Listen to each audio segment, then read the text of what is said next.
72-এর 10 জানুয়ারি থেকে 75-এর 15 আগস্ট পর্যন্ত দেশে যে ফ্যাসিবাদ কায়েম হয়েছিল, এক নায়কতন্ত্র কায়েম হয়েছিল, যার পরিণতি সচক্ষে দেখেছে দেশের মানুষ, এটা থেকে আওয়ামী লীগ শিক্ষা নিবে। কিন্তু ওই যে কথা আছে, কয়লা ধইলেও ময়লা যায় না। সাবান আর সার্ফ এক্সেল যা দিয়েই ধর না কেন, কালো কয়লা আরো কুচকুচে কালো হয়। আওয়ামী লীগের ক্ষেত্রে তাই হয়েছে। 3 দফায় বাংলাদেশের মসনদে তারা এসেছিলেন। 72-এর 10 জানুয়ারি, আবার এসেছিলেন 96 সালের 10 জানুয়ারি, এরপরে তারা আবার এসেছিলেন 2009 সালের 7 জানুয়ারি। এই 3 বার তারা ক্ষমতায় এসে বাংলাদেশকে ছুপ ছুপ রক্ত আর খাড়ি খাড়ি লাশ উপহার দিয়েছে। 96 সালে ক্ষমতায় আসার আগে হাত জোড় করে তারা জনগণের কাছে ক্ষমা চেয়েছিল। অতীতে আমাদের দল বাংলাদেশের জনগণের সাথে যে অন্যায় আচরণ করেছে, যে জুলুম করেছে, আমরা বিনা শর্তে মাপ চাই। একটিবারের জন্য আমাদেরকে আপনারা ক্ষমতায় দিন, আমরা ভালো হয়ে গেছি, এখন দেশের জন্য ভালো কিছু করতে চাই। হাতে তসবি ছিল, মাথায় ঘুমটা ছিল। জনগণ সহজ সরল ভাবে ধারণা করেছিল তাদের মানসিকতার পরিবর্তন হয়েছে, কিন্তু না। যখনই তারা মসনদে বসলেন, তারা আপন রূপে আত্মপ্রকাশ করলেন।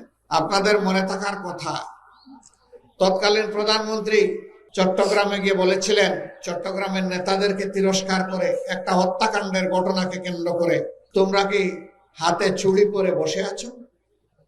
তিনি ঘোষণা দিয়েছিলেন, আর যদি আমার দলের একটা মানুষকে হত্যা করা হয়, তাহলে তার বিনিময়ে 10টা লাশ ফেলে দিতে হবে। এই ছিল একজন প্রধানমন্ত্রীর দায়িত্ব জ্ঞানহীন হুঙ্কার। আসফালত, বাত ব্যথা, প্যারালাইসিস কিংবা আর্থ্রাইটিস, আধুনিক ফিজিওথেরাপি ও পুনর্বাসন চিকিৎসায় নির্ভরযোগ্য নাম ডিপিআরসি। তারা তাই করেছিলেন। সেই সময়টা খালে বিলে, নদীতে, নালায়, জঙ্গলে, হাটে মাঠে সর্বত্র মানুষের টুকরা টুকরা লাশ পাওয়া যেত। এরপরে জনগণের দ্বারা তারা প্রত্যাখ্যাত হলেন।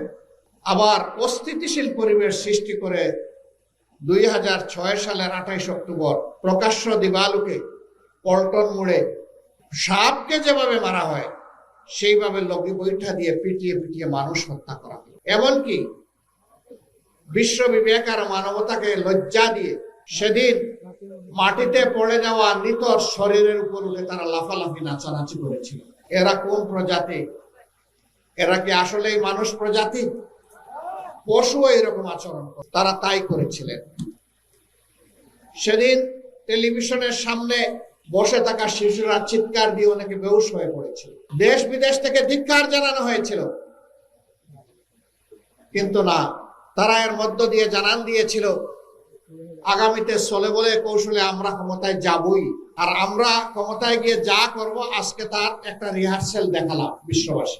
সেই তারা ক্ষমতায় এসে বিডিআর এর পিলখানায় হত্যাকাণ্ড থেকে শুরু করে জামাতে ইসলামের সম্মানিত নেতৃবৃন্দকে হত্যা করার মধ্য দিয়ে তারা যে খুনের রাজত্ব কায়েম করেছিলেন, আমরা তার বিভৎস চেহারা শাপলা চত্বরেও দেখেছি।